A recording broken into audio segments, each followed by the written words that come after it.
이스라엘 자손이 여호와의 목전에 악을 행하여 자기들의 하나님 여호와를 잊어버리고 바알들과 아세라들을 섬긴지라. 여호와께서 이스라엘에게 진노하사 그들을 메소보다미아 왕 구산 리사다임의 손에 파셨으므로 이스라엘 자손이 구산 리사다임을 8년 동안 섬겼더니 이스라엘 자손이 여호와께 부르짖으매 여호와께서 이스라엘 자손을 위하여 한 구원자를 세워 그들을 구원하게 하시니 그는 곧 갈렙의 아우 그나스의 아들 온니엘이라. 여호와의 영이 그에게 임하셨으므로 그가 이스라엘의 사사가 되어 나가서 싸울 때에 여호와께서 메소보다미아 왕 구산 리사다임을 그의 손에 넘겨 주시매 온니엘의 손이 구산 리사다임을 이기니라. 그 땅이 평온한 지 40년에 그나스의 아들 온니엘이 죽었더라. 사람마다 부모님께서 지어주신 이름이 있죠. 여러분도 이름을 다 가지고 계시지 않습니까? 부모로서는 태어나는 아들, 딸들이 한평생 이렇게 아름답게 살았으면 좋겠다, 보란듯이 잘 살았으면 좋겠다, 그런 귀한 뜻을 가지시고 때로는 밤을 지새면서까지 또 사전을 뒤적이면서도 부모가 원하는 자식 인생을 두고 그 뜻이 담겨져 있는 단어들을 조합을 해서 이름 석자를 마련을 합니다. 해서 아들에게는 또 아들다운 이름을, 딸들에게는 아름다운 또 어울리는 이름을 지어줘서 아들, 딸들이 부모의 소원대로 행복한 인생을 살 수 있도록 그렇게 원하는 것이죠. 사사시대 때 하나님께서 많은 사사들을 보내주셨죠. 그 가운데 첫 번째 사사가 온니엘입니다. 자, 이름이 온니엘이죠. 그러면 거기에 뜻이 있지 않겠습니까? 그러면 첫 사사인 온니엘의 이름의 뜻이 뭘까요? 하나님이 나의 힘이시다, 이 뜻입니다. 첫 사사의 온니엘, 그 이름의 뜻은 하나님이 나의 힘이시다. 참 아름다운 이름이죠. 뜻이 귀합니다. 그런데 여기에는 대단한 아이러니가 하나 있습니다. 왜냐하면 지금 시대가 어떤 시대인가 그 말이에요. 장구했던 이스라엘 구약의 전체 시대 가운데서 가장 어두웠고 가장 타락했던 시대에 첫 사사였던 하나님의 종 온니엘, 그 이름의 뜻이 하나님이 내 인생의 힘이시다. 이렇게 시대 정신과 맞지 않는 신앙 고백의 이름을 가진 자가 오늘 본문에 등장을 하고 있다 이겁니다. 그러니까 이게 아이러니다 그 말이죠. 자, 그러면은 우리가 지금까지 계속 확인하고 있지만 구약 시대에서 가장 타락하고 어두웠던 이 사사기 시대가 어떤 시대입니까? 하나님은 분명히 당신의 백성들이 약속의 땅 가나안에 들어가게 되면 절대로 이방인들과 섞이지 말고 이방인들을 다 몰아내고 그 땅을 거룩하게 해라 분명히 명령하셨음에도 불구하고 가나안에 들어간 이스라엘은 어떻게 했죠? 보란듯이 이방인들과 결혼을 하죠. 그래서 우상을 섬기는 이방 가나안 사람들과 결혼을 하다 보니 그들과 이제 가족이 되어버리잖아요. 그러면 싫은 말도 잘 못해요. 아닌 게 알면서도 가장 가까운 사이가 되다 보니까 아닌 것을 알면서도 어쩔 수 없이 받아들일 수밖에 없는 그런 관계가 되어버리는 겁니다. 그래서 이방인들과 결혼을 하고 나니까 결국 어떻게 돼요? 하나님만을 섬기는 이스라엘이 참담하게도 가나안 우상을 섬기는 죄에 나아가게 되는 겁니다. 이런 꼴사나운 일이 사사기 시대에 버젓이 일어났던 거예요.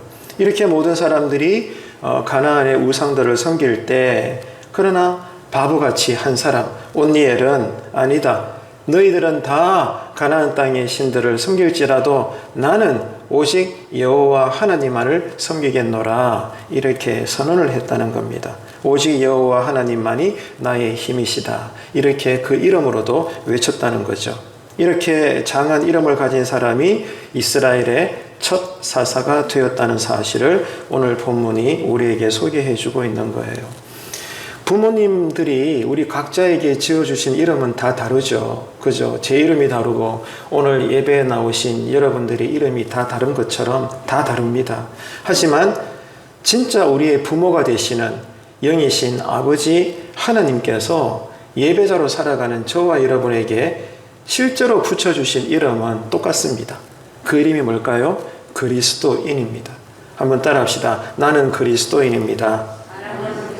네, 저와 여러분의 이 영적인 본질적인 이름은 그리스도인이다 이 말입니다. 그 뜻이 뭐죠? 예수님 안에서 살아간다 이 말이에요. 예수님 뜻대로 순종하며 산다 그 말입니다. 그래서 예수 이름으로 기쁠 때도 예배드리고 슬플 때도 예배드리고 성공했을 때도 예배드리고 힘들 때는 더더욱이나 주님만 바라보고 주님의 방법대로 이 어려움을 이겨내려고 몸부림치는 그런 예배자다 그 말이에요. 그래서 오늘 또 저와 여러분은 과연 이 하루 속에 그리스도인이라는 이름답게 우리가 교회답게 신자답게 이 하루를 지금 살아오고 계시는 건지 오늘 우리가 잠시나마 살펴보게 될 이 온니엘의 삶을 살펴보면서 우리의 신앙 인생을 돌아봐야 되는 것입니다. 온니엘 시대 때 가나안에서 살아가게 되는 이스라엘 사람들은 두 가지 특징을 보이고 있어요. 그래서 오늘은 첫 번째 특징만 좀 다루고 마칠 텐데요. 이 두 가지 특징 가운데 첫 번째 모습이 뭔가 하면 이겁니다. 자기들의 눈에 좋은 것을 선택하는 사람들이었어요.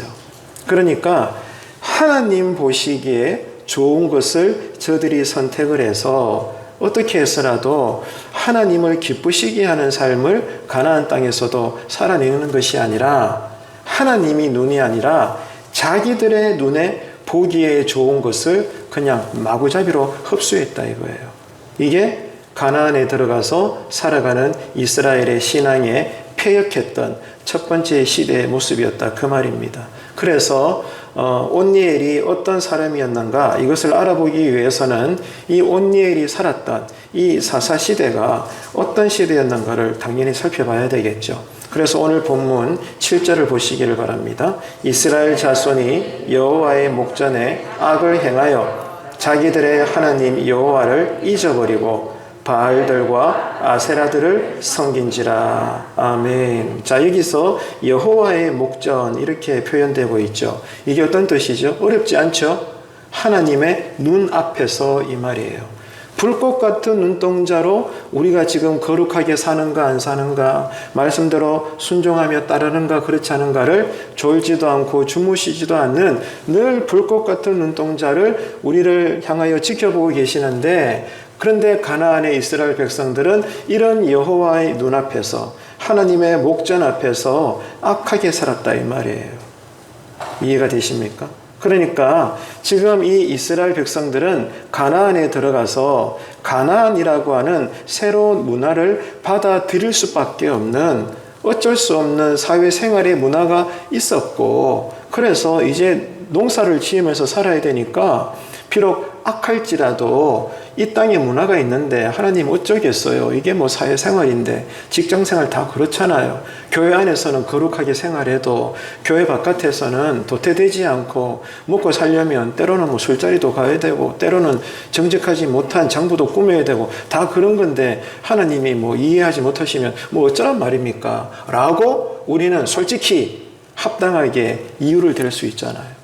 지금 가나안의 이스라엘 백성들이 그 짝이다 이 말이에요.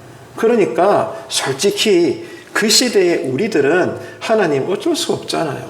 예? 우리도 먹고 살아야 되는데 하나님 어쩔 수 없잖아요.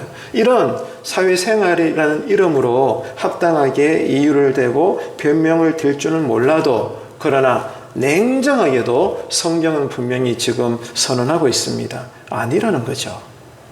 하나님은 너희들을 이해하지 않는다는 겁니다. 다시 말해서 하나님 보시기에 지금 가나안에서 새로운 문화를 정착하며 살아야 될 당신의 백성인 이스라엘을 보면서 너희들은 악하다라고 심판하고 계시는 거예요. 이게 여러분 오늘 말씀의 흐름입니다. 그래서 여러분 우리 개인 신앙이나 우리 교회 이름으로의 공동체 신앙이나 기준은 하나밖에 없어요. 크게 한번 따라해 주십시오. 하나님 보시기에 바로 그겁니다. 하나님 보시기에 오늘 수요 예배가 살아있는 예배인가 아닌가를 우리가 알아야 되는 거예요. 우리가 볼 때는 예배 잘 드렸어요. 우리가 볼 때는 오늘 제가 설교 잘했어요. 우리가 볼 때는 여러분들이 1시간 동안 예배 순서마다 나름대로 예배를 잘 드린 것 같아요. 근데 중요한 것은 우리가 보는 것이 중요한 것이 아니라 하나님 보시기에 오늘 나의 예배가 어땠나? 오늘 하루의 신자로서의 나의 삶이 어땠나? 이거를 우리가 두려운 마음으로 헤아려 봐야 된다. 그 말입니다. 그러니까 우리가 볼 때는 예배를 잘 드렸어도 하나님께서 받으셨겠거니 그렇게 여길지라도 정작 하나님은 오늘 드린 우리의 예배를 거절할 수도 있는 거예요.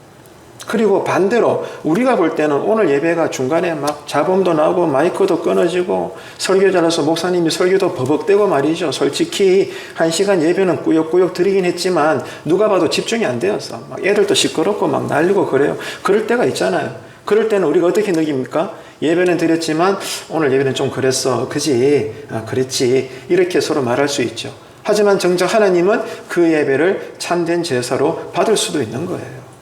이해가 되십니까? 그러니까 중요한 것은 하나님 보시기에 오늘 이 하루 우리의 신앙을 어떻게 보셨나? 그리고 지금 예배를 어떻게 받으시는가? 이게 여러분 중요하다 이겁니다. 그래서 지금 온니엘이 사사의 첫 사사로 서임을 받는 그 시대, 다시 말해 가나안 땅에 들어가서 이제 여전히 하나님의 백성으로 살아내야 될 이스라엘의 삶의 모습을 보면서 다시 말해 가나안 사람들과 결혼도 하고 결국 이방 우상 숭배의 죄를 짓는 그들의 이스라엘 백성들의 모습을 보면서 하나님의 판단은 너희들은 악하다라고 여기신다는 거예요. 이게 오늘 성경의 기록이라는 겁니다. 가나안에서 이제는 농사를 지으면서 살아야 될 이스라엘의 입장에서는 당연하죠, 여러분. 풍성한 수확을 거둬야 되고 또 그렇게 하려고 보면은 또 많은 비와 또 다산을 이렇게 이루어 준다고 사람들이 믿고 있는 가나안 우상을 이미 그 땅에 살고 있는 가나안 사람들이 섬기고 있는데 이런 가나안 종교 문화가 이미 지금 사회 생활이 되어 버렸어요. 그런 땅에 이스라엘 백성들이 들어갔단 말입니다. 그러니까 여러분 이게 가벼운 문제가 아니라는 거예요. 그래서 이스라엘로서는 그런 가나안이라고 하는 우상을 섬기는 이런 사회 생활을 인정을 하고 우리가 받아들일 수밖에 없지 않아요. 하나님, 우리를 이해하셔야 되는 거 아니에요? 라고 우리는 말할 수 있겠지만 이게 우리로서는 합당한 이유지만 그러나 거룩하신 하나님은 우리 편에 서시지 않고 아니야, 너희들은 지금 악하게 살고 있어. 회개하고 돌아와. 너희들은 정말 나의 거룩한 백성이고 여전히 이 가나안 땅에서도 말씀대로만 순종하며 살아야 되는 거야. 회개하고 돌아와. 하나님은 그러한 마음을 가지시고 사사들을 계속 보내시는 거예요. 이것이 이제 앞으로도 계속 이어지게 되는 계속 반복되는 사사기의 시간의 흐름이라는 것입니다. 아무튼 중요한 것은 하나님께서 보시기에 지금 가나안의 이스라엘 백성들은 악했다라는 겁니다. 이게 오늘 우리에게도 신앙의 싸움이 된다는 거예요. 내가 볼 때는 우리도 사회생활을 하는 신자들이잖아요. 교회 안에서는 거침없이 예배를 한 마음으로 드릴 수 있지만 예배 드리고 월요일부터 토요일까지는 하나님을 믿지 않는 그 불신자들이 가득한 직장에서 일터에서 함께 어울려 살아야 되고 생계 문제로 허덕이며 뛰어야 되고 때로는 일의 성취를 위해서는 이런저런 방법들을 세상의 방법들을 다 써야 되는데 믿는다 말은 하지만 교회 밖에서 살아가는 생활 전선을 생각하면 하나님 사회생활은 다 그런 거잖아요. 어쩔 수 없잖아요. 라고 우리는 하나님께 하소연할 수 있을 것 같아요. 그런데 여러분 성경의 기준은 아니라고 말씀하시는 거예요. 그러면 여러분 우리가 어떻게 해야 되겠어요? 이게 우리가 살아있는 동안 그리스도인으로서 언제나 내 안에서 일어나는 신앙의 싸움이라는 거예요. 교회 안에서도 내가 올곧게 말씀대로 살았다면 가정에서도 직장과 일터에서도 성경의 방법대로 하나님의 그 지시하시는 계명의 원리대로 내가 일하고 돈 벌고 먹고 살아나야 되는데 사회생활은 그거를 허락하지 않거든요. 그러면 우리가 어떻게 해야 되겠습니까? 이게 여러분 날마다 우리에게 주어지는 현실적인 믿음의 싸움이라는 거예요. 이럴 때 우리는 과연 내 뜻을 쳐서 나를 복종시켜서 울면서까지라도 하나님의 뜻에 내가 따를 수 있을까? 직장에서도 일터에서도 믿지 않는 불신자들 속에서도 여러분 내가 어떤 사회생활에 손해를 감수하면서까지라도 내가 믿는 자로서 교회 밖에서도 교회 안에서의 모습과 똑같이 내가 그렇게 구별되게 드러내면서 하나님만 이렇게 미쳐 사랑하는 그 모습으로 내가 직장에서도 살 수 있을까? 여러분 고민해 보셨습니까? 이것 때문에 우리는 기도를 할 수밖에 없는 거예요. 언제나 물질 주십시오. 건강 주십시오. 병 낫게 해주십시오. 믿나이다. 여러분 이게 다가 아니고 말입니다. 내가 가난하게 살지언정 또 병들어 살지언정 혹은 하나님이 복 주셔서 부자로 살지언정 성공한 자로 살지언정 어떤 형편에 있든지 간에 중요한 것은 내가 가정에서든 직장에서든 교회에서든 나는 그리스도인인데 이 땅이 끝이 아닌데 정말로 천국이 있고 지옥이 있고 하나님의 심판이 있음을 내가 믿고 아는데 내가 어디에서 무엇을 하든지 간에 나는 정말 그리스도인답게 사는 건가? 이 질문을 늘 스스로에게 던지면서 그런 신앙의 고민을 가지고 아파하는 애통함을 가지고 예배 드리면서 말씀을 읽고 배우면서 그러므로 기도하면서 하나님 나에게 오늘 또 은혜 주십시오. 나에게 거룩함을 주십시오. 나에게 믿음의 용기를 주십시오. 아멘이십니까? 이게 진짜 우리의 신앙의 내용이 되어야 돼요. 이것 때문에 우리는 아파해야 되고 때로는 고민해야 되고 때로는 울어야 되는 거예요, 여러분. 이것 때문에 하나님 앞에 나와 제단 앞에 엎드려야 되는 거예요. 그런데 그렇게 살지 않고 교회 안에서 모습과 교회 바깥의 모습이 다르다는 것을 우리가 여러분 믿음이 없어서 이렇게 살아야 되는 거 아니야? 라고 착각하면서 스스로를 속여가면서까지 이중적인 모습을 살아가고 있는 그 시대 가나안의 이스라엘 백성들이나 오늘날 우리들이나 다를 바가 없다는 거예요. 그래서 변치 않는 하나님은 여전히 사사시대에도 지금 이 시대 우리를 보면서도 너희들은 선하지 않다. 어쩌면 좋을까? 아버지 하나님은 아파하신다는 거예요. 오늘 성경이 지금 우리에게 이것을 알려주고 있는 거예요. 자, 그래서 다시 말씀드려요. 과연 우리는 내 뜻을 쳐서 복종시키면서까지라도 그래서 울면서까지라도 하나님의 뜻을 나는 정녕 따를 수 있을 건가? 여러분 이 질문에 답변하셔야 돼요. 여기에 대해서 성경은 이미 기록을 하고 있죠. 한번 찾아봅시다. 시편을 찾아보세요. 울며 씨를 뿌리러 나가는 자는 정녕 기쁨으로 그 단을 가지고 돌아오리로다. 아멘. 믿으시면 아멘 하실까요? 하나님은 언제나 변치 않고 이렇게 우리를 이끌어 가셔요. 내 뜻이 있습니다. 그러나 내 뜻을 쳐서 복종시키면서까지라도 울 수밖에 없죠. 내가 원하는 방법이 아닌데, 내가 원하는 길이 아닌데, 그래도 울면서까지라도 하나님의 뜻을 깨달은 만큼 하나님의 뜻대로 믿음의 씨앗을 내 삶의 자리에 뿌리게 되면 나중에 여러분 놀라운 은혜의 역사가 일어난다는 거예요. 이게 신앙 체험이지 않을까요? 이게 서로 간에 간증이 되어야 되지 않을까요? 저는 우리 교회가 목장별로 이런 간증들이 공유되기를 축복합니다. 그럴 때 여러분 교회는 되는 겁니다. 살아있는 교회가 되는 거죠. 그래서 우리는 이런 신앙의 싸움을 언제까지 해야 될까요? 어쩌면 좋아요, 여러분? 죽을 때까지 해야 합니다. 한번 따라합시다. 죽을 때까지. 여러분 기가 막히죠? 죽을 때까지 우리가 할 일이 뭐예요? 오늘 본문의 맥락대로 이야기하면 나를 쳐서 늘 복종시키는 일이 내가 해야 할 일이다 이 말입니다. 그러니까 기도하지 않으면 배견할 수 없어요. 성령 충만하지 않으면 이런 작업을 할 수가 없는 거예요. 이 고된 일을 누가 할 수 있겠어요, 여러분? 안 그래요? 그렇기 때문에 하나님의 은혜가 필요한 겁니다. 그래서 여러분 기도할 수밖에 없는 것이에요. 자, 그래서 이런 싸움에서 여러분 늘 우리가 지지 않고 나를 쳐서 나를 싸워 내가 나를 이기려면 어떻게 해야 됩니까? 오늘 새벽에도 말씀을 드렸고 늘 성경의 흐름 따라 그 말씀이 나와 있기 때문에 동일하게 제가 외치지만 다른 거 없더라고요. 기도입니다. 지속적으로 기도를 통해서 성령님의 다스림을 우리가 받아야 돼요.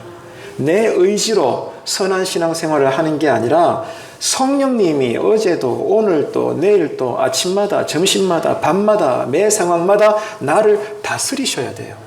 그럴 때 여러분 우리는 믿음의 싸움에서 이길 수가 있는 겁니다. 교회 안에서도 당연히 신앙생활 잘할 수 있고, 불신자들이 어울려 함께 살아가는 직장에서도 믿는 자로서 우리는 구별되게 직장생활 할 수 있는 거예요. 네. 순간순간마다 내가 아닌 것 같고 어리석은 것 같고 내가 손해보는 것 같고, 야 과연 이래가 내가 승진하겠나, 내가 여기서 살아남겠나, 그런 생각이 왜 안 들겠어요 여러분. 근데 여러분 한 번만 더 생각해 보세요. 하나님이 죽었습니까? 아니잖아요. 요셉을 보세요. 요셉도 그렇게 억울하게 누명을 쓰고 오해를 받아가며 한정에 빠지면서까지 결국 여러분 이 애굽에 팔려가가지고 종살이 하면서도, 그러나 하나님을 의식하고 그 보디발의 아내의 유혹에 넘어가지도 않고 오해를 받으면서까지 순결을 지켰잖아요. 결국 여러분 어떻게 됐습니까? 그 시대의 세계 2인자의 자리에까지 하나님이 높이셔서 이스라엘 백성들을 이끌어가는 수단으로 삼으신 거예요. 하나님은 그런 분입니다. 그렇기 때문에 여러분 우리가 할 일은 늘 은혜를 받아야 돼요. 그래서 하나님, 내가 은혜를 받아서 세상의 꾀나 지혜나 방법이 아니라 하나님의 방법대로 가정에서도 직장에서도 교회에서도 내가 신앙으로 이기게 하여 주옵소서. 하나님의 영광만 드러내게 해달라고, 여러분 그런 신앙을 살 수 있는 저와 여러분 되시기를 축복합니다.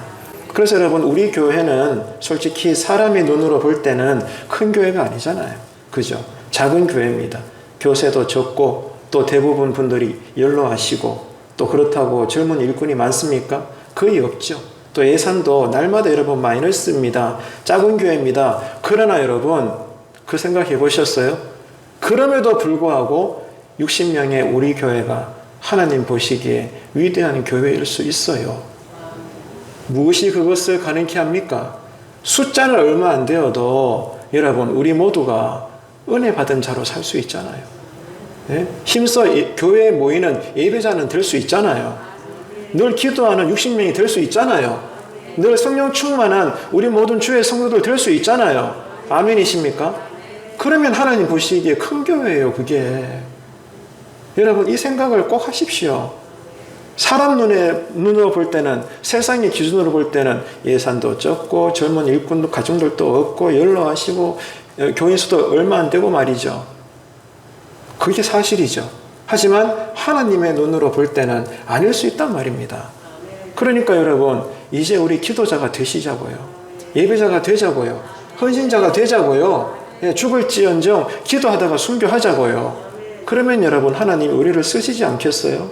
그래서 하나님 보시기에 칭찬받는 교회, 하나님 보시기에 여전히 영적으로 살아있는 교회, 다시 말해 영권을 가지고 교회 생활하는 이 자리가 되시기를 주님의 이름으로 축복합니다. 그럴 때 때를 따라 하나님이 우리에게 성장도 주고 발전도 주시지 않겠어요? 왜 여러분 우리가 안 바쁘겠어요? 다 바쁩니다. 또 멀리서 오십니다. 피곤합니다. 그런데 여러분 뭐가 능력 있는 교회인 줄 아십니까? 그것보다 더 큰 마음을 사모하는 거예요. 어떤 마음이에요? 멀리서 오더라도, 때로는 이렇게 피곤한 가운데 오시더라도, 때로는 아픈 몸을 이끌고 오시더라도, 이거는 아무것도 아니야. 나는 더 큰 마음이 있어요. 뭐예요? 내가 오늘 또 은혜 받고 싶다. 은혜 받고 싶다. 예배 드릴 때, 말씀 듣고 배울 때, 기도할 때 나는 오늘 또 하나님 만나고 싶다. 여러분, 이 마음이 더 크시기를 축복합니다. 그러면 누가 여러분의 그 마음을 꺾을 수가 있겠어요? 마음 가는 곳에 몸 따라가거든요. 마음 가는 곳에 나의 열정이 다 따라간다고요. 결국 그래서 여러분 마음의 신앙이 겉으로 드러나고 마음의 죄가 육신의 부패함과 사회적 타락으로 나타난다고 지금 로마서 공부도 새벽에 하고 있지만 똑같은 이야기가 계속 나오거든요. 중요한 것은 마음의 싸움이에요. 지금 우리는 마음을 다하고 뜻을 다하고 힘을 다하여 예배 드리는가? 성경 공부하는가? 성전에 모이는가? 그런 마음으로 우리가 떡을 떼며 전도에 힘쓰고 있는가? 여러분, 이 기준으로 내 가정의 신앙을 헤아려 보시고 교회를 살펴보시기를 바랍니다. 그래서 중요한 것은 하나님 보시기에 소년중앙교회가 큰 교회, 더 나아가 위대한 교회가 되시기를 축복합니다. 이런 영권을 가진 교회가 되어야 될 줄로 믿어요. 그래서 온니엘 시대 때 이스라엘 사람들이 왜 하나님 보시기에 악했나? 다시 말해서 이방인들과 결혼하고 말이죠. 결국 우상 숭배의 죄의 그 삶을 살아가는 그 이유가 뭔가? 여기에 대해서 사사기는 이렇게 설명합니다. 하나님 보시기에 좋은 것을 선택하지 않고 자기들의 눈에 좋아 보이는 것을 쫓아 살았기 때문이다. 그 이유 때문에 하나님의 백성인 이스라엘이지만 가나안 땅에 들어가서는 하나님이 아닌 것을, 헛된 것, 뭐예요? 가나안의 우상을 자기 마음 중심에 두고 하나님처럼 섬겼다는 거예요. 그러니까 하나님의 눈으로 살지 않고 자기 눈에 보기에 좋은 것들을 선택하면서 살다 보니 악한 자가 될 수밖에 없었다. 성경은 그렇게 설명하는 겁니다. 그래서 40년간 광야를 떠돌던 이스라엘이 가나안 땅에 들어왔을 때 가나안에서 이미 살고 있는 사람들이 누리고 있는 이 화려한 풍성한 물질 문화 생활을 보면서 놀라게 된 거예요. 아무리 여호와의 백성이지만 지금까지 애굽에서 종살이 하다가 40년간 가나안 땅에서 이렇게 정신없이 바쁘게 이동하면서 유랑생활하면서 가나안 땅에까지 도착했는데 와서 보니까 먼저 살고 있는 이방인들의 삶이 너무 보기 좋은 거예요. 안정되어 있고 풍요롭고 모든 것이 갖춰져 있고 문화적으로도 발달해 있는 거예요. 그래서 이스라엘 백성들 눈에 이 가나안의 문화가 너무 좋아 보였던 거예요. 이게 그들에게 현실이었습니다. 다시 말해 광야에서는 결코 경험할 수가 없었던 너무나 매력적인 사회생활의 문화였다. 이것입니다. 여러분, 그래서 시대를 막론하고요, 이런 물질 문명의 풍요로움과 화려함은 모든 사람들을 유혹합니다. 이거는 신자들도 예외가 없어요. 여러분, 집이 되든 직장의 환경이 되든 도시가 되든 동네가 되든 학교 문화가 되든 뭐든지 간에 번듯하게 잘 갖춰진 여러분 그런 오늘날 이 시대의 강남을 바라보듯이 그런 시대를 여러분 그 땅과 그 지역을 우리가 바라본다면 우리 마음속에 어느 정도 부러운 마음을 다 가지고 있잖아요. 나도 저런 데서 살아보고 싶다. 지금 가나안에 들어간 이스라엘 백성들이 그런 유혹에 젖어들게 되었다는 겁니다. 그래서 가나안 사람들이 즐기는 이런 물질 문명이 좋아 보이고 그들이 누리고 있는 이 문화가 자기들보다 더 나아 보였던 거예요. 그래서 하나님의 백성이었지만 이스라엘은 이제 자기들이 끼고 있던 하나님의 누리라고 하는 안경은 벗어버리고 자기들의 소견대로 바라볼 때 좋은 대로 가나안의 문화들을 스펀지처럼 다 흡수해버린 거예요. 우상일지라도. 왜? 너무 달콤하거든. 너무 풍요롭고 좋은 생활처럼 여기지거든요. 그래서 마구잡이로 그냥 묻지도 말고 따지지도 말고 이미 보여지고 있는 가나안 그 땅의 화려한 사회생활의 문화를 다 그냥 받아들이는, 그래서 적극적으로 가나안 사람들과 결혼도 하고 함께 사돈을 맺으며 살다 보니 가나안의 우상의 신앙이 이스라엘 백성들에게 침범해서 들어오게 된 거예요. 하나님이 이것을 아시고 진작부터 가나안 백성들을 다 몰아내라. 왜? 이건 거룩의 문제니까 하셨음에도 불구하고 여전히 이스라엘 백성들은 역시나 하나님께 불순종하고 자기 눈에 좋은 모양 그 모습들을 다 받아들이면서 지금 이 꼴의 모습이 되었다. 사사기는 이야기를 하고 있는 겁니다. 근데요, 성경의 다른 본문도 다 똑같아요. 아담과 하와를 보십시오. 하나님께서 절대로 선악과를 따먹지 말라고 하셨죠. 근데 어느 순간 아담과 하와 마음속에 어떤 마음이 생겼죠? 야, 내가 하나님이었으면 좋겠다. 물론 하나님 참 선하시고 좋은데 하나님 말씀에 내가 구속받으며 사는 것보다 내가 스스로 하나님이 되어서 내 마음대로 살면 어떨까라는 이 거룩하지 못한 마음이 있었던 거예요. 그래서 이 원수 마귀는 뱀의 모습으로 나타나서 이런 아담과 하와의 마음 속에 있는 이 은밀한 이 마음을 충동질해 가지고 이 선악과와 관련된 하나님의 말씀을 살짝 비틀어서 왜곡시키잖아요. 그랬을 때 당장 아담과 하와는 이 뱀의 혓바닥의 유혹의 말씀을 받아 먹어버리고 결국 이 선악과를 바라보니까 어떻게 보여요? 먹음직도 하고 보안직도 하더라. 결국은 홀가닥 따먹어버리게 되죠. 결국 하나님의 말씀에 불순종함으로 원죄가 이 세상에 들어와 버리고 하나님의 나라의 형상이 깨어지게 되는 그러한 슬픈 일이 일어나게 되었지 않습니까? 똑같아요. 아담과 하와도 뭐가 있었다는 거죠? 하나님의 눈이 아니라 자기 눈에 좋아 보이는 대로 선악과를 따먹어버린 거예요. 이게 여러분 성경 역사의 시작입니다. 자, 한번 찾아봅시다. 그러면 창세기 3장 6절을 찾아보세요. 여자가 그 나무를 본즉 먹음직도 하고 보암직도 하고 지혜롭게 할 만큼 탐스럽기도 한 나무인지라.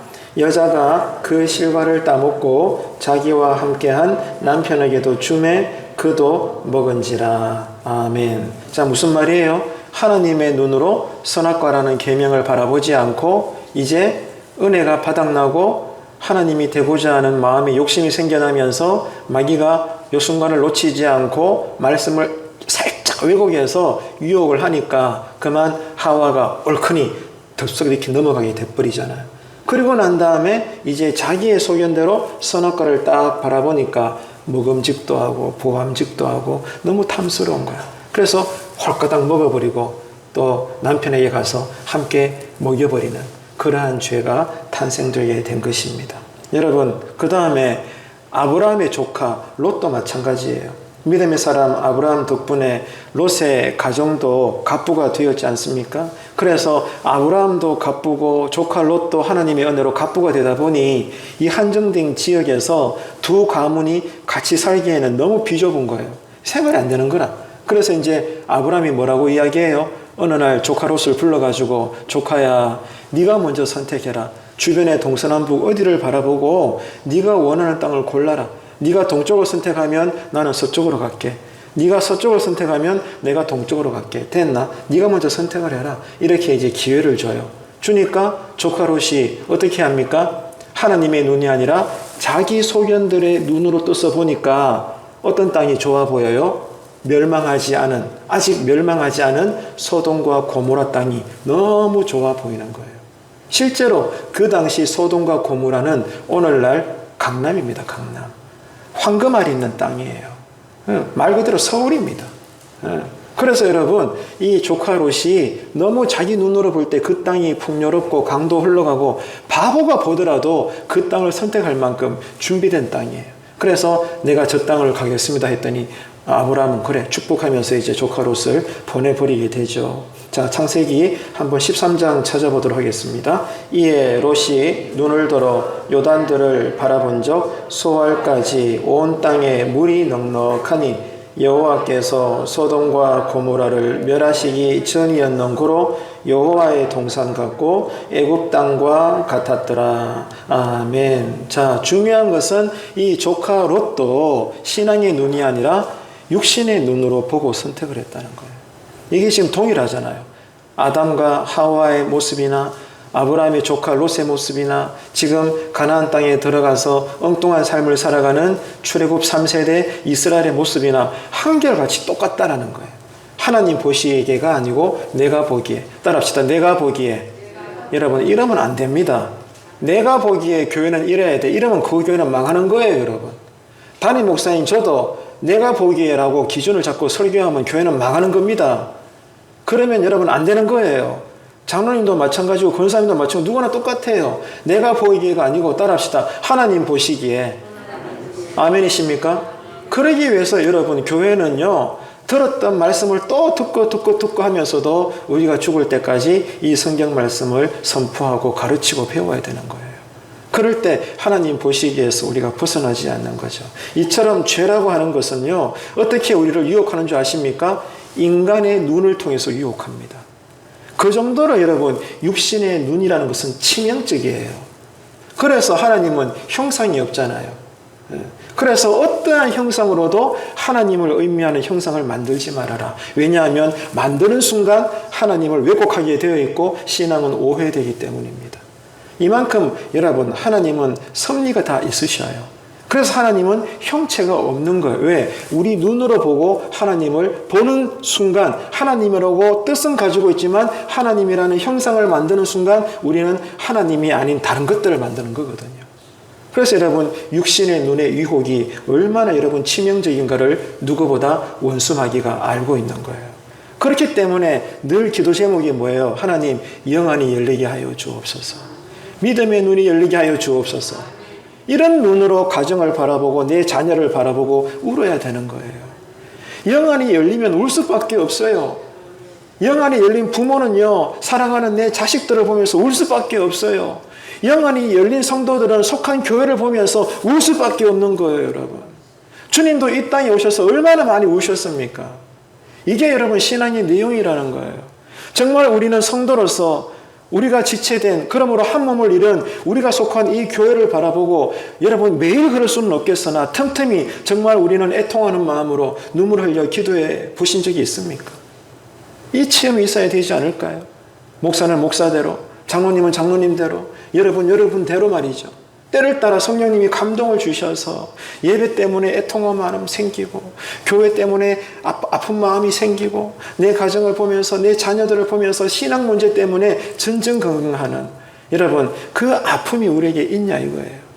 이 신앙이 회복되기를 주님의 이름으로 축복합니다. 그래야 여러분 교회가 되는 거예요. 자, 그래서 우리가 보기에 좋은 것을 선택하라고 마귀는 언제나 우리를 유혹합니다. 자, 그래서 성경은 고발하고 있어요. 사탄의 모습이 어떤 건가? 자, 이번에는 고린도 후서를 한번 찾아봅시다. 고린도 후서 11장을 찾아보세요. 그런 사람들은 거짓 사도요 속이는 일꾼이니 자기를 그리스도의 사도로 가장하는 자들이니라. 이것은 이상한 일이 아니니라. 사탄도 자기를 광명의 천사로 가장하나니 그러므로 사탄의 일꾼들도 자기를 의의 일꾼으로 가장하는 것이 또한 대단한 일이 아니니라. 그들의 마지막은 그 행위대로 되리라. 아멘. 14절 다시 보세요. 사탄이 어떻게 지금 꾀를 내고 있어요? 자기를 어떻게 교묘하게 가장을 해요? 광명의 천사. 뭐예요? 육신의 눈으로 볼 때는 좋아 보이는 모습으로 나타난다 이거예요.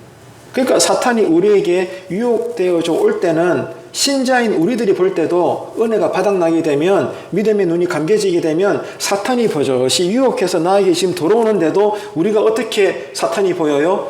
보암직도 하고 먹음직도 하고 탐스럽게 보인다는 거예요. 왜? 광명한 천사의 모습으로 오는데 영안이 열려있지 않으니 분별할 수 없으니 저게 천사라고 생각하지 누가 사탄이라고 여기겠습니까?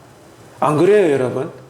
그래서 가정을 향한 나의 생각이든 교회를 향한 나의 생각이든 어떤 거든지 간에 여러분 어떤 공동체나 이 하루나 어떤 상황을 보면서 내가 생각하는 것이 옳다고 여기지만 그러나 정작 하나님이 보실 때는 광명한 천사의 생각일 수도 있다라는 거예요.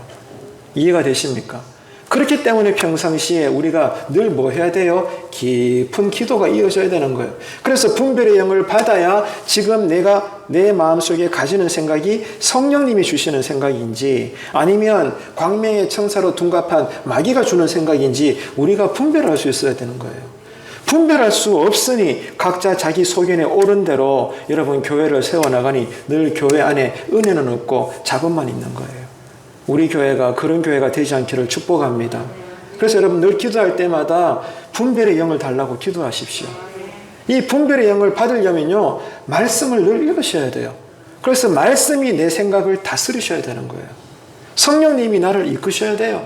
그래서 여러분 이 기도를 우리가 늘 드려야 돼요. 새벽마다 이 기도가 드려지게 되고 늘 기름 부으심을 받는 저와 여러분의 기도의 인생이 되시기를 축복합니다. 그래서 여러분 신자의 기도는 어떤 싸움인가 하면 늘 주시옵소서라는 기복신앙이나 무당신앙식의 기도가 아니라 내가 보기에는 좋아 보여도 그러나 하나님 보시기에 악하다면 우리가 어떻게 해야 되겠어요? 내 뜻을 쳐서 울면서까지라도 하나님의 뜻을 인정할 수밖에 없는, 울면서까지라도 때로는 억지로라도 하나님의 말씀에 하나님의 그 뜻이 선한 줄 내가 인정하니까 내 뜻은 다르지만 하나님의 뜻을 내가 깨달았으니 하나님 뜻대로 제가 순종하겠습니다.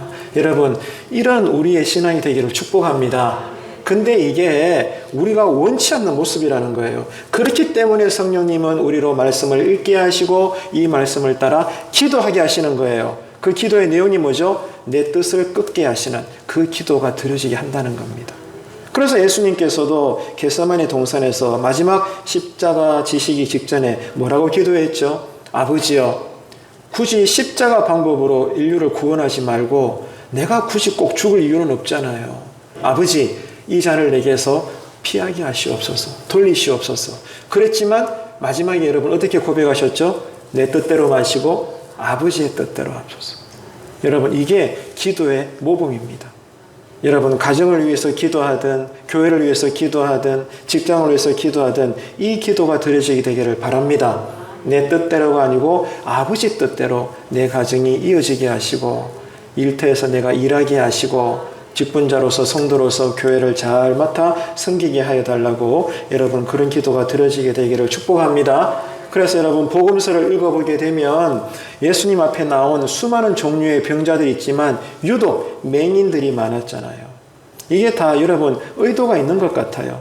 평생 우리가 교회를 다녀도 정말 그래요. 하나님의 눈이 우리에게 열려 있지 않게 되면 목사도 영적인 맹인일 수밖에 없습니다. 그래서 여러분들이 여러분의 신앙을 위해서라도 저를 위해서 기도해 주셔야 돼요. 하나님, 우리 배성호 목사님 영의 눈이 늘 열리게 하여 주옵소서. 그래서 설교를 준비하시든 예배를 인도하시든 어떤 생활을 하시든지 간에 영안이 열린 우리 교회 담임 목사님이 되게 하여 주옵소서. 이 기도를 꼭 드리시기를 축복합니다. 그런데 저도 눈이 감기고 여러분들도 다 눈이 감긴다면 교회가 어떻게 되겠습니까? 그래서 오늘 이 말씀을 들으면서 우리의 고민은 이거예요. 정말 지금 나의 영의 눈은 열려 있는가? 내가 몸뚱아리는 예배당에 나와 있지만 정작 내 마음의 눈은 열려 있는가? 내 영혼은 지금 열려 있는가? 여러분 이것을 고민하시길 바랍니다. 이것 때문에 여러분 기도하시기를 바랍니다. 그래서 여러분 매사에 말씀을 진지하게 읽으십시오. 진지하게 읽으시고 배우시고 이 말씀이 깨달아지셔서 성령님의 감동에 따라 말씀의 내용을 따라 기도하시길 바랍니다. 그러면은 때를 따라서 여러분 가정의 문제도 해결될 줄로 믿습니다. 직장도 될 줄로 믿습니다. 교회도 될 줄로 믿습니다. 왜? 하나님의 뜻대로 기도하고 하나님께서 일하시니까요. 그래서 중요한 것은 영안이 열려야 되는 거예요. 이를 위해서 우리는 고민해야 되고 집중해야 되는 것입니다. 그래서 깊은 기도가 훈련이 돼야 되고 습관이 돼야 돼요. 여러분 우리가 고민해야 됩니다. 어떻게 하면 우리 교회 신앙이 훈련할 수 있을까? 이것이 습관될 수 있을까? 이 경건의 삶을 두고 우리는 계속 고민을 해야 되는 거예요. 그럴 때 여러분 성령님께서는 가정 문제든 교회 문제든 뭐든지 간에 날마다 내가 만나는 상황마다 거기에 맞는 말씀을 생각나게 하셔요. 저도 더욱더 은혜 가운데 있을 때 그걸 확실히 느끼겠더라고요. 성령님이 하시는 일이 뭔가 하면 늘 때마다 막 병 고치는 은사가 일어나고 막 기적이 나타나고 이게 아니고요. 그러면 일절 없어요. 근데 어떤 특징이 기적이 있는가 하면 내가 어떤 상황을 처하거나 만날 때마다 거기에 꼭 맞는 말씀이 떠오르게 하시더라고요. 그래서 우리 신자들은 이 해석되어지는 말씀의 기준에 따라서 가정 문제를 바라보고 직장 문제를 바라보고 교회 문제를 바라보면서 기도하게 되더라고요. 이해가 되십니까? 여러분 이게 영적인 생활이에요. 저와 여러분에게 이 영안이 열리게 되기를 축복합니다. 그러려면 평상시에 늘 여러분 힘써 성경을 읽으셔야 돼요. 그리고 그냥 읽으면 안 되고요. 다다다다다 통독하는 건 의미 없어요. 천천히 한 절 한 절 읽더라도 기도하셔야 돼요. 하나님, 내가 오늘 또 마태복음 1장부터 정해진 대로 3장까지 읽는데 9절 9절마다 이 말씀이 깨달아지게 하여 주옵소서. 이 말씀이 내 가정에 적용되게 하여 주옵소서. 그렇게 기도하시면서 성경 앞에 무릎을 꿇어야 되는 거예요. 이런 우리 교회의 신앙 되기를 간절히 바랍니다. 그래서 여러분 이런 삶을 우리가 신자로서 살 수 있을 때 우리는 이제 하나님의 눈을 가지고 다른 관점으로 인생을 바라보게 되는 거죠. 그럴 때 이제 온니엘처럼 하나님만이 내 인생의 힘이시다. 세상아 네가 어쩔 건데 이렇게 우리는 선언할 수가 있게 되는 거예요. 그래서 여러분 아시죠? 어느 날 예수님이 제자들을 데리시고 가이사랴 빌립보에 가셨어요. 복음서가 기록되던 그 당시 여러분 가이사랴 빌립보는요 오늘날 강남입니다. 강남. 창세기 때 소돔과 고모라가 그 시대에서는 강남이었듯이 예수님 당시에 가이사랴 빌립보도 그 시대에서는 파라다이스였어요. 모든 것들이 풍요로웠고 모두가 거기서 살고 싶었던 도시였습니다.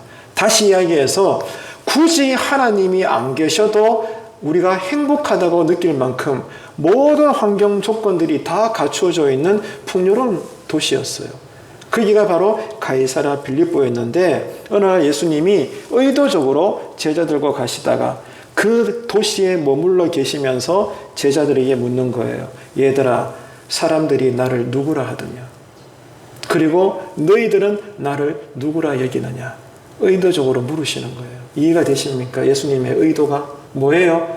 굳이 예수님이 아니더라도 행복하게 살 수 있다고 여겨지는, 그럼에도 너희들에게는 여전히 내가 필요하니? 여전히 너에게는 하나님의 은혜가 필요하니? 물질도 있고 건강도 있고 자녀들 다 성공했고 노년의 삶도 다 갖춰져 있어서 굳이 기도하지 않아도, 굳이 예배 드리지 않아도, 솔직히 적당히 주일날 선데이 크리스찬으로 살고 1시간 예배 드리면 일주일 신앙생활 의무 다 했다고 여겨질 만큼 적당히 살아도 될 만큼 굳이 하나님이 나를 간섭하지 않아도 나는 다 갖추었어, 이미 나는 노후 준비 다 했어, 그런 입장에서도 하나님은 우리에게 물으시는 거예요. 내가 이런 복을 너에게 다 줬음에도 불구하고 여전히 너는 내가 필요하니? 여전히 너는 나의 은혜가 필요하냐고 라고 주님은 기도 가운데 우리에게 묻는 거예요. 이게 가이사랴 빌립보에서 예수님이 제자들에게 물으신 질문입니다. 사람들이 나를 누구라 하더냐? 너희들은 나를 누구라 여기느냐? 지금 이 시간에도 하나님이 여러분에게 물으시는 거예요. 여러분의 가정에 서 있는 여러분에게, 일터와 직장에서 일하시는 여러분에게, 교회에 지금 나와 계시는 여러분에게 여전히 나는 너에게 어떤 존재냐, 어떤 가치냐, 어떤 의미냐 라고 물으시는 거예요. 여러분 어떻게 답변하시겠습니까? 오늘 말씀이 이해가 되십니까? 정말 하나님은 우리에게 어느 정도의 존재입니까? 여러분, 그래서 이 질문을 가지고 우리가 새로운 기도를 드려줄 수 있고 새 은혜를 받는 저와 여러분의 신앙 되시기를 축복합니다. 그래서 여러분, 오직 하나님만을 의지하겠습니다. 다시 이야기해서 하나님도 의지하고 때로는 세상도 의지하고, 이게 아니고 어떤 상황에서도 나는 여전히 오직 하나, 하나님만이 내 인생의 힘이십니다. 하나님의 은혜가 아니면 나는 견딜 수 없습니다. 이 고백이 새벽마다 밤마다 어떤 상황에서도 터져나오는 우리들의 기도가 되시기를 주님의 이름으로 축복합니다. 그래서 여러분, 구약에 많은 선지자들이 있었죠. 많은 선지자들이 지나갔는데 그 가운데서도 가장 많은 기이한 능력을 행했던 선지자가 누구죠? 엘리야와 엘리사잖아요. 그죠? 엘리야와 엘리사 선지자입니다. 그 말은 저번에도 말씀을 드렸지만 구약에 수많은 선지자를 하나님이 쓰셨는데 엘리야와 엘리사 외의 모든 하나님의 종들인 선지자들이 다 합쳐서 여러분 능력을 보였던 그 능력이 엘리야와 엘리사가 보였던 능력의 반의 반도 안 돼요. 그 정도로 여러분 특별하게 쓰셨던 그 시대의 선지자가 바로 엘리야와 엘리사였습니다. 그 정도로 대단했죠. 자, 그래서 온니엘 이름의 뜻이 하나님이 나의 힘이시다, 이 뜻이었던 것처럼 엘리사 선지자의 이름의 뜻이 뭔 줄 아세요? 여호와께서 구원하셨다예요. 여호와께서 나를 구원하셨다. 이게 엘리사 이름의 뜻입니다. 어느 날 아람왕 군대가 쳐들어왔어요. 엄청난 이 철병거 군대들을 이끌고 쳐들어와가지고 엘리사와 엘리사의 종인 게하시를 포위했습니다. 포위를 당했다는 건 이제 죽는다는 거예요. 자, 그런데 이 성경을 읽어보게 되면 정말 드라마틱합니다. 자, 아람왕 군대가 쳐들어와서 엘리사와 게하시를 포위해가지고 이제 죽기 직전에 처했는데 엘리사의 종이었던 게하시가 육신의 눈으로 떠서 보니까 어떻게 이야기해요? 아이고 주인이여, 이제 우리는 다 죽게 되었습니다. 어찌하면 좋을까요? 발발발발발 떱니다. 자기 눈으로 볼 때는 이제 끝났거든요. 우리가 포위당했으니까. 근데 그 똑같은 상황에서 엘리사는 어떤 눈으로 바라봤을까요? 하나님의 눈으로 바라본 거죠. 바라봤더니 어떤 모습이 보였어요? 지금 아람왕 군대보다도 더 몇 배나 더 많은 하나님의 군대가 온 산에 가득한 거예요. 그리고 이 많은 하늘의 천군 천사가 엘리사와 게하시를 둘러싸고 보호하고 있는 거예요. 할렐루야. 크게 아멘 하세요. 할렐루야. 육신의 눈이 아니라 하나님의 눈으로 보니까 그 광경이 보이는 거예요, 여러분. 그래서 종이었던 게하시는 사람의 눈으로 보니까 이제 죽을 거니까 벌벌벌 떨고 똥오줌 싸고 난리가 났는데요. 똑같은 자리에 서 있으면서도 엘리사 선지자는 하나님의 눈으로 보니까 기세등등한 거예요. 왜? 더 많은 천군 천사가 나를 보호하고 있는데 게임이 안 되는 거지. 여러분, 이게 바로 신앙입니다. 이게 여러분 우리가 가져야 될 신앙의 내용이라고요. 그래서 엘리사가 지금 어떻게 행동합니까? 게하시의 영의 눈이 열리기를 기도하잖아요. 그랬을 때 게하시의 눈도 열려지게 됩니다. 그래서 엘리사가 지금 보고 있는 하늘의 천군 천사를 게하시도 보는 거예요. 그리고 난 다음에 엘리사가 또 기도합니다. 이번에는 반대로 아람 군대의 눈을 어둡게 하여 주옵소서. 그랬더니 하나님이 응답하셔서 이 아람한 군대의 눈을 어둡게 해버린 거예요. 이 하나님을 믿으십니까? 믿으십니까? 여러분, 이게요 영권입니다. 교회는요 이 영권을 가지고 일해야 돼요. 이 영권을 가지고 예배드리고 이 영권으로 말씀 읽고 이 영권으로 기도하고 심지어 이 영권으로 전도하는 거예요, 여러분. 제가 이 말을 감히 할 수 있는 이유는 잠시라도 제 청년 시절 때 이 영권으로 전도를 제가 해봤기 때문에 그런 거예요. 된다니까요, 여러분. 물론 검증된 교회의 현대적인 프로그램도 사용하지만 근본적으로는 영권을 가지고 신앙생활 하시기를 주님의 이름으로 축원합니다. 그러려면 여러분 말씀과 기도가 우리를 다스려야 되는 거예요. 힘써 주님을 찾아야 되는 거죠. 멀리 계셔도 때로는 몸이 무거워도 때로는 바빠도 그러나 뜻이 있으면 길이 있잖아요. 네. 조금 다른 시간을 포기한이 있더라도 말씀 읽을 거고 기도할 거고 왜? 은혜를 사모하니까. 저는 그런 장로님들 되시길 바랍니다. 그런 권사님 되시고 모든 우리 교회 성도님들 되시길 바라요. 그럴 때 여러분 인간적으로 볼 때는 우리가 작은 교회지만 하나님 눈에 보시기에는 너무나 크게 사용하실 위대한 교회인 거예요. 이런 교회가 되기를 주님의 이름으로 축복합니다. 여러분, 그래서 지금 우리 신앙의 삶의 문제는요 먹고 마시는 것에 있지 않아요. 지금 내 눈은 열렸는가 닫혔는가, 내 영 안의 눈이 열렸는가 닫혔는가, 이 문제 때문에 우리는 아파해야 되고 기도해야 되는 겁니다. 생각해 보세요. 내가 예수를 잘 믿은 대가로 내가 원하는 대로 인생의 소원들이 다 이루어졌고 그렇게 풍요롭게 살지라도 내 영 안에 눈이 닫혀져 있으면 하나님께서 나에게 주신 물질의 복, 건강의 복, 풍요의 복이 나한테 복이 될까요? 저주가 될까요? 저주가 되죠. 왜요? 영안이 감겼는데 하지만 주신 복은 많고 그런 상황에서 여러분 하나님 찾겠습니까? 그 사람이 고난 가운데 주님을 그렇게 찾던 그 열정이 있을까요? 없어요, 여러분. 절대로 천하의 누구도 그렇게 안 됩니다. 그렇기 때문에 중요한 것은 여러분 가장 먼저 내가 받아야 될 은혜와 복은 믿음의 눈이 열리는 거예요. 내가 가난할지라도 공고할지라도 병들었을지라도 혹은 부유할지라도 성공했을지라도 풍요로울지라도 여전히 믿음의 눈이 열려서 여러분 세상의 복을 주셨을지라도 교만하지 않고 아멘이십니까? 고난을 겪게 하실지라도 여전히 원망하지 않고 하나님만 바라보고 엘리사처럼 반응할 수 있고 슬퍼할 수밖에 없는 자리에서도 감히 기뻐하고 즐거워하고 감사할 수 있는 그런 제자가 되시기를 축복합니다.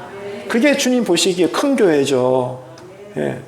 하나님에게는 한 명만 있어도 돼. 근데 그런 교회에 60명이 있다? 어마어마한 교회지 않겠습니까, 여러분? 우리 교회가 그런 교회가 될 수 있는 거예요. 여러분이 바로 그런 주인공이 되시기를 축복합니다. 여러분이 그렇게 될 수 있는 거예요. 하나님을 찾으시기를 주님의 이름으로 축원합니다.